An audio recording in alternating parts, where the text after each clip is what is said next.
Siapa sangka seorang TKI miskin yang sehari-hari membersihkan jalanan justru dipertemukan dengan wanita bule misterius yang sedang hamil dan pingsan di balik sampah.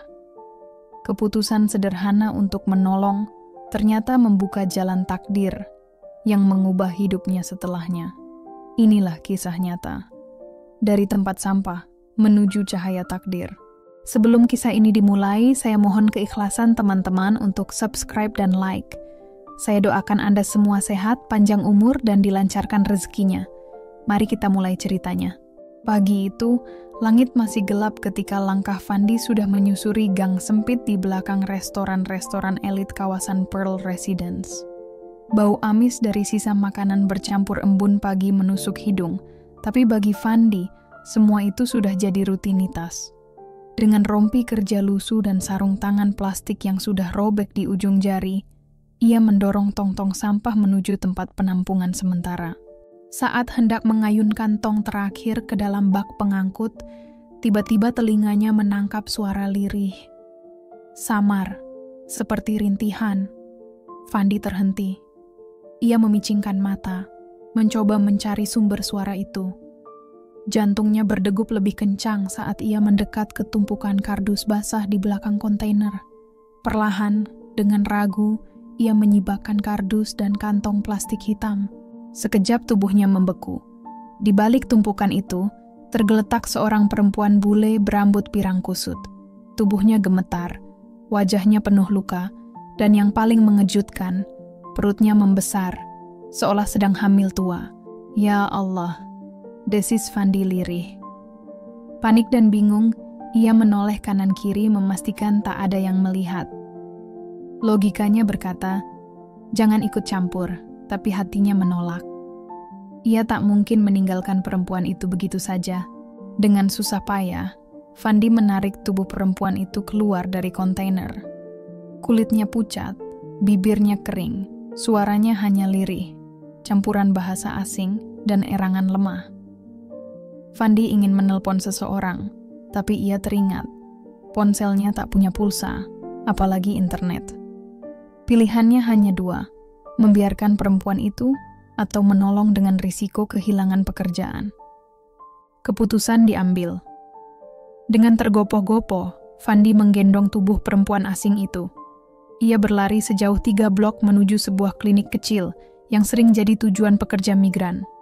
Nafasnya tersengal, keringat bercucuran, tapi yang membuatnya terus berlari adalah genggaman perempuan itu di ujung bajunya. Erat, seolah ia merasa aman bersama Fandi. Sampai di klinik, pintu kaca tak langsung terbuka. Seorang suster lokal sempat menatap curiga, tapi ketika melihat kondisi perempuan itu, ia buru-buru memberi isyarat masuk. Dia butuh pertolongan. Tolong dia, ucap Fandi, terengah. Suster itu mengangguk dan segera memanggil dokter. Fandi hanya bisa berdiri di sudut ruangan. Tangannya bergetar, tak percaya dengan apa yang baru saja terjadi. Pagi itu jelas bukan pagi biasa. Ia baru saja menemukan seorang perempuan asing hamil besar di tumpukan sampah. Dan entah kenapa, hatinya berkata hidupnya takkan sama lagi. Ruang tunggu klinik sempit, cat dindingnya mengelupas, tapi bagi Fandi tempat itu jadi satu-satunya harapan. Ia duduk gelisah, mendengar samar suara alat medis dan percakapan dalam bahasa asing. Tak lama, suster keluar. Perempuan itu sudah ditangani. Nafasnya normal, tapi kondisinya lemah. Dia dehidrasi parah dan kelelahan ekstrim. Bayinya juga dalam resiko. Jelasnya dengan nada resah. Suster menatap Fandi penuh curiga. Kamu siapa untuk dia? Fandi terdiam. Ia bahkan tak tahu nama perempuan itu. Saya cuma nemu dia di tempat sampah, Bu. Jawabnya pelan. Beberapa menit kemudian, seorang dokter perempuan muncul, memperkenalkan diri sebagai Dr. Zeni. Wajahnya serius, tapi matanya tak penuh curiga. Lebih kepada rasa ingin tahu. Dia hanya sempat bilang satu kata sebelum pingsan, help. Saya rasa dia bukan sekadar imigran ilegal biasa. Entah dia sedang mengejar sesuatu, atau sedang dikejar seseorang. Fandi menunduk. Ia tak paham maksudnya. Yang ia tahu hanya satu. Ia tak sanggup meninggalkan perempuan itu sendirian. Saat kondisinya mulai stabil, Fandi diizinkan menunggu di ruang pasien. Ia masuk perlahan, duduk di samping ranjang. Perempuan itu membuka mata setengah, menatap langit-langit dengan lemah. "Hai, saya Fandi. Tadi saya nemuin kamu di dekat kontainer. Kamu sudah lebih baik sekarang," ucapnya hati-hati. Perempuan itu memalingkan wajah, lalu berbisik lirih, "Sofia," itulah satu-satunya kata yang keluar. Namanya ternyata Sofia. Dan entah mengapa, Fandi merasa nama itu akan melekat dalam hidupnya selamanya. Belum lama ia mencerna semuanya, ponselnya tiba-tiba bergetar. Bosnya menelepon, marah besar karena Fandi meninggalkan pekerjaan tanpa izin. Ia diminta segera kembali atau dipecat. Fandi terdiam. Matanya beralih pada wajah Sofia yang masih lemah. Dilema besar menyergap. Pekerjaannya adalah satu-satunya sumber nafkah untuk ibunya di kampung. Tapi di sisi lain, ada seorang perempuan asing yang mungkin nyawanya terancam jika ditinggalkan. Fandi menatap mata Sofia sekali lagi. Ada getar aneh di hatinya sebelum akhirnya ia memutuskan untuk kembali bekerja. Namun ia tak ingin meninggalkan Sofia begitu saja. Ia menghampiri meja perawat dan dengan suara penuh harap meminta, "Tolong, jangan biarkan dia sendirian." Suster itu mengangguk, berjanji akan menjaganya. Sepanjang perjalanan kembali ke tempat kerja, langkah Fandi terasa berat. Bukan karena ancaman bosnya yang murka, melainkan karena hatinya gelisah. Ia merasa, sejak pertemuan dengan perempuan asing itu, hidupnya tak lagi sama. Ada sesuatu yang besar menantinya. Entah apa, tapi ia tahu, takdirnya sedang berubah. Hari-hari berikutnya menjadi masa paling aneh dalam hidup Fandi. Ia tetap bekerja di kawasan apartemen elit, tapi pikirannya selalu melayang. Begitu shiftnya usai, ia langsung menuju klinik kecil untuk menjenguk Sofia. Perempuan bule itu belum pulih sepenuhnya, tapi perlahan ia mulai bisa bicara. Bahasa Inggris Sofia masih sulit dipahami Fandi, namun berkat aplikasi terjemahan dan bahasa tubuh, mereka mulai saling mengerti. Dan saat itulah Sofia mulai membuka sedikit kisah kelamnya. Ia mengaku sedang melarikan diri. Kehamilannya bukan buah cinta, melainkan paksaan dari pernikahan dengan anak seorang pengusaha kaya raya di negaranya. Hidupnya penuh tekanan, hingga suatu malam ia nekat kabur dan berakhir nyaris mati di belakang restoran. Fandi mendengar dalam diam. Dadanya sesak oleh marah, takut, dan iba. Namun wajahnya tetap tenang. Hanya mengangguk, memberikan air minum, dan sesekali tersenyum agar Sofia merasa aman. Tapi ketenangan itu tak bertahan lama. Hari itu, seorang pria paruh-baya bersetelan rapi datang ke klinik. Ia memperkenalkan diri sebagai petugas imigrasi, membawa foto Sofia, lalu bertanya kepada suster. Fandi yang kebetulan berada di ruang tunggu langsung panik. Dari balik tirai, ia mengintip Sofia yang sedang tidur. Suster tampak hendak mempersilakan pria itu masuk, namun Fandi cepat-cepat menahan lengannya.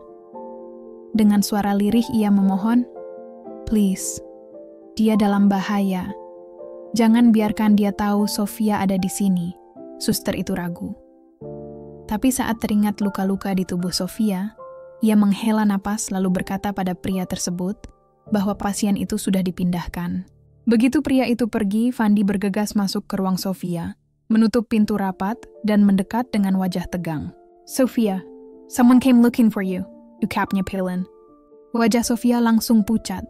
Ia gemetar, lalu menggenggam lengan Fandi erat-erat. "Please don't leave me." Kata-kata itu menghantam hati Fandi. Ia menatap perempuan asing yang beberapa hari lalu ditemukannya di tempat sampah, kini menggantungkan seluruh hidupnya padanya. Fandi sadar, ia hanyalah seorang TKI sederhana yang menabung demi ibunya di kampung. Tapi entah kenapa, ia merasa harus melindungi Sofia, apapun risikonya. Malam itu, dengan bantuan Dr. Zeni, Fandi membawa Sofia keluar dari klinik. Mereka menyewa kamar kecil di pinggiran kota. Ruangan itu pengap, hanya ada satu ranjang dengan atap bocor. Namun begitu melihatnya, Sofia tersenyum, seolah itu adalah tempat paling aman di dunia. Senyuman itu saja sudah cukup membuat Fandi bertahan, meski hidupnya kini di ujung tanduk. Hari-hari mereka selanjutnya penuh kecemasan. Kamar kecil itu menjadi benteng terakhir, tempat persembunyian sementara dari ancaman luar. Fandi menyamar sebagai buruh bangunan agar tak mudah dilacak, sementara Sofia lebih banyak berbaring karena kandungannya semakin besar. Namun, ketenangan itu pecah pada suatu malam. Saat membeli makan di warung ujung gang, Fandi merasa ada yang mengikutinya. Dua pria asing bertubuh besar berdiri di dekat tiang listrik, mata mereka terus mengawasi. Jantung Fandi berdegup kencang. Ia mempercepat langkah, masuk ke gang gelap, lalu memutar arah lewat jalur belakang. Ia tak ingin bahaya itu sampai ke Sofia. Setibanya di kamar, ia langsung menutup pintu dan mematikan lampu. Nafasnya tersengal. Sofia yang duduk memeluk perutnya menatap bingung. "They are following me," bisik Fandi. Sofia hanya mengangguk, wajahnya tetap tenang, seolah sudah terbiasa dikejar-kejar. Tanpa membuang waktu, Fandi mengambil tas kecil berisi pakaian seadanya dan dokumen penting. Mereka keluar lewat jendela belakang, menyusuri gang sempit yang hanya cukup untuk satu orang. Dari kejauhan, suara motor menderu, memecah keheningan malam. Fandi menggandeng Sofia erat, berusaha secepat mungkin menjauh. Akhirnya mereka tiba di persembunyian baru. Sebuah kamar kecil di rumah kos milik keluarga TKI asal Indonesia. Setelah mendengar penjelasan Fandi, sang pemilik yang baik hati bersedia membantu, dengan satu syarat, semuanya harus dirahasiakan. Namun di tempat itu pula, Sofia mulai sering merasakan kontraksi. Perutnya mengeras, rasa nyeri membuatnya terbangun di tengah malam. Fandi panik. Tapi Dokter Zeni yang masih menjalin kontak diam-diam memberi obat penenang dan vitamin. Hari-hari berikutnya terasa semakin berat. Waktu terus berjalan dan bayangan ancaman kian mendekat. Pagi itu, dada Fandi bergolak. Rasa paniknya berubah menjadi amarah saat ia menemukan selebaran kecil tertempel di tiang listrik dekat pasar. Wajah Sofia tercetak jelas di sana dengan tulisan asing. "Hilang. Jika ditemukan, hubungi nomor ini. Hadiah besar menanti." Fandi merobek selebaran itu dengan tangan bergetar, lalu meremasnya kuat-kuat. Ia sadar, ini bukan lagi sekadar pelarian. Ada kekuatan besar yang sedang memburu Sofia, dan cepat atau lambat, mereka akan datang ke tempatnya. Malam itu, hujan turun deras. Fandi duduk termenung di depan pintu kamar kos sempit mereka. Hatinya berperang. Di satu sisi, ia hanyalah seorang TKI biasa yang tak ingin terseret dalam masalah besar. Namun di sisi lain, ia tahu Sofia bukan lagi sekadar perempuan asing yang ia tolong. Sofia kini menggantungkan seluruh hidupnya, seluruh masa depannya pada Fandi. Dan saat dari dalam kamar terdengar rintihan pelan, suara Sofia menahan sakit. Fandi sadar, pertarungan sejati baru saja dimulai. Atap bocor di 3 titik. Lantai becek, udara dingin menusuk tulang. Sofia terbaring lemah, tubuhnya berkeringat dingin. Nafasnya terputus-putus. Tangan kirinya menggenggam erat lengan Fandi, sementara tangan kanannya memeluk perut yang menegang. "Ah, it hurts, Fandi," bisiknya lirih. Fandi panik. Ia mencoba menelepon Dokter Zeni, namun sinyal hilang. Layar ponselnya hanya menampilkan tulisan "no service". Tak ada taksi, tak ada cara lain. Dunia seakan menutup pintu bagi mereka. "Sofia, bertahan. Aku cari bantuan," ucap Fandi hampir menangis. Namun tiba-tiba Sofia menarik bajunya dengan sisa tenaga. "No, don't go, please, stay." Fandi membeku. Ia menatap mata Sofia. Mata yang dulu kosong, kini penuh harap. Bukan sekadar harapan untuk selamat, tapi harap akan kehadiran satu-satunya orang yang ia percaya. Akhirnya, Fandi meletakkan ponselnya. Ia kembali duduk di samping ranjang. Dengan tangan gemetar, ia menyiapkan air hangat seadanya, beberapa kain bersih, dan selimut lusuh dari lemari tua. Kontraksi datang semakin cepat. Sofia menggigit bibir menahan teriakan, sementara Fandi memegangi tangannya. Ia membisikkan doa dalam bahasa yang tak dimengerti Sofia. Namun entah kenapa menenangkan. "Ya Allah, tolong dia." Waktu berjalan bagai mimpi buruk. suara hujan di luar seperti genderang kematian. Namun tepat tengah malam, sebuah tangis nyaring memecah keheningan. Fandi menangis, bukan karena takut, melainkan karena syukur dan rasa tak percaya. Di tangannya tergeletak bayi mungil perempuan, basah, rapuh, namun hidup. Dengan tangan gemetar, Fandi membersihkan bayi itu sebisanya lalu membungkusnya dengan kain hangat. Sofia menangis memeluk bayinya dengan pelukan lemah. "Name her, you choose," bisiknya dengan suara nyaris habis. Fandi menatap langit-langit kamar yang bocor, lalu menunduk ke arah bayi itu. Dalam kegelapan, mata mungil itu terbuka, seolah memancarkan cahaya dari dalam dirinya. "Nura," bisik Fandi. "Artinya cahaya." Sofia tersenyum, lalu mencium dahi putrinya. Ia menutup mata, nafasnya tipis dan lemah. Fandi duduk di samping mereka, menggenggam kedua tangan dengan erat. Dan di tengah suara hujan yang tak henti, ia tahu, hidupnya tak akan pernah sama lagi. Ia bukan lagi hanya seorang TKI, ia kini adalah pelindung dua nyawa yang Allah titipkan langsung ke dalam hidupnya. 3 hari setelah kelahiran Nura, keadaan masih belum membaik. Sofia lemah, sementara Fandi berusaha mencari bantuan apapun. Hingga akhirnya, Dokter Zeni datang diam-diam, membawa perlengkapan medis dan susu bayi. Ia tak banyak bicara, hanya menatap Fandi dengan rasa heran. "Not many men would do what you did," katanya sambil tersenyum. "You saved both of them." Namun kejutan lain datang siang harinya. Seorang pria tua berdasi rapi mendatangi rumah kos. Ia memperkenalkan diri sebagai Mr. Lang, pengacara keluarga Sofia. Dengan suara berat, ia menyerahkan sebuah map coklat kepada Fandi. "He left a note," katanya lirih. "If anyone finds and protects my daughter during her most vulnerable moment, that person deserves my deepest trust." Fandi membuka lembaran surat panjang itu. Meski tak sepenuhnya paham, Dokter Zeni membantu menerjemahkan. Isinya mengejutkan. Ayah Sofia telah mewariskan sebagian besar asetnya kepada cucu yang baru lahir dan menunjuk Fandi sebagai wali keuangan hingga Nura dewasa. Nama Fandi tertulis jelas. Berdasarkan laporan keberadaannya di klinik dan kesaksian Sofia yang sempat direkam dalam keadaan setengah sadar, Fandi menolak. Ia tak menginginkan harta itu. Namun Sofia menatapnya dengan air mata sambil memeluk Nura. Fandi terdiam. Ia teringat hari-harinya memungut botol plastik dari tong sampah.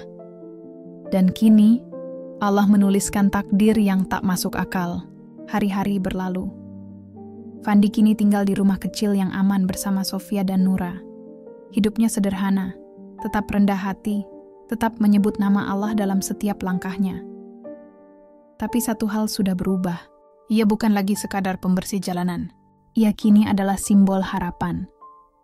Bukti bahwa siapapun, sekecil apapun, bisa menjadi penentu takdir besar, asal berani memilih untuk menolong. 1 tahun sudah berlalu, banyak hal berubah. Sofia kini bukan lagi perempuan rapuh yang terbaring lemah. Ia telah pulih sepenuhnya, dan kini berdiri tegak sebagai seorang pengajar bahasa di sekolah internasional kecil. Sementara itu, bayi mungil yang dulu lahir dalam hujan deras, Nura, tumbuh sehat dengan pipi bulat merona. Tawa renyahnya sanggup meluluhkan siapa saja yang mendengarnya. Namun perubahan terbesar justru bukan pada mereka, melainkan pada Fandi. Lelaki sederhana itu kini dipercaya menjadi pengelola sebuah yayasan kemanusiaan. Yayasan yang bergerak membantu para tenaga kerja migran, juga ibu-ibu terlantar di negeri asing. Dananya berasal dari warisan keluarga Sofia, yang dengan lapang hati dialihkan untuk kegiatan sosial. Meski demikian, Fandi tetaplah Fandi. Ia masih tinggal di rumah sederhana, masih setia memakai baju kerjanya yang lama, dan setiap pagi tetap menyeduh kopi di warung kecil yang dulu jadi tempat persinggahannya. Kisah hidupnya sempat diangkat media lokal dengan judul besar, "Dari Tong Sampah Menuju Keajaiban." Namun, Fandi tak pernah ingin jadi selebriti. Baginya, hidup tenang bersama 2 jiwa yang Allah hadirkan dalam hidupnya sudah lebih dari cukup. Suatu sore, Fandi duduk di teras rumah. Nura kecil terlelap di dadanya, Napasnya teratur, hangat. Angin sore berhembus lembut menyapu wajahnya, sementara suara azan maghrib menggema syahdu dari masjid kecil di ujung jalan. Tak lama, Sofia keluar sambil membawa 2 gelas teh hangat. Ia duduk di samping Fandi, menatap langit senja yang membara keemasan. "Kamu ingat hari pertama kita bertemu?" bisiknya pelan. Fandi hanya mengangguk, bibirnya terulas senyum. Tempat sampah, hujan pagi, dan suara lirih yang hampir bikin aku kabur terbirit-birit. Ucapannya diiringi tawa kecil. Sofia ikut tertawa, tapi segera terdiam. Matanya tertuju pada Nura yang pulas dalam pelukan Fandi. "Kamu tahu," ucapnya lirih, "mungkin itu memang tempatku seharusnya berakhir. Tapi Allah kirim kamu. Bukan polisi, bukan dokter. Tapi kamu." Fandi menatap matanya. Tak ada kata yang sanggup ia ucapkan, karena dalam hatinya ia tahu. Hidup bukan tentang seberapa hebat kita merancang masa depan.